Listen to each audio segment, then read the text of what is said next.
tambayoyi ne wanda kila kishirwa ne ga wasu, tambayi ne ga kila wasu sun daɗe suna azumtar wa'annan tambayoyin, kila a yau ranar idin su ya tsaya.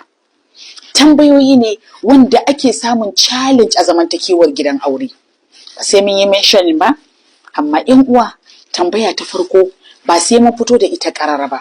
A matsayinka namiji wanda kike ganin Allah subhanahu ta'ala ya dora maka abubuwa da yawa, wanda ka sani cewa akwai abubuwa guda 5 kafin kai aure.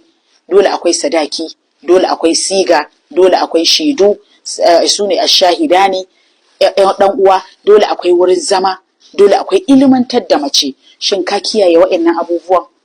Ina mai baku shawara, akwai littafin da Sheikh Nasiruddin Muhammad Albani ya rubuta wanda ake kiran shi Adabu Zifaf. A kowane namiji mai aure, kowane namiji mai hankali, kowane namiji mai baligi ya kamata ya je ya nemi wannan littafi domin ya tantance ya ake zamantakewar aure da iyali.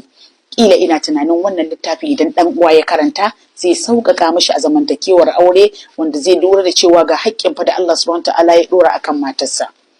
Yan uwa masu girma, na ɗaya daga cikin abubuwan da Allah subhanahu ta'ala ya dora shine akwai ci. Shin ka kiyaye dukkan wani nau'i na abinci da zaka kawo ma matarka? A ko ina ake nema. Ciyar da ita da safe, ciyar da ita da rana, ciyar da ita da maraice, wannan cin so 3 a rana. Abinda Allah ya hore maka, idan shinkafa ce ka kawo, in tuwo ne ka kawo, in garin rogo Allah subhanahu ta'ala ya baka ka kawo.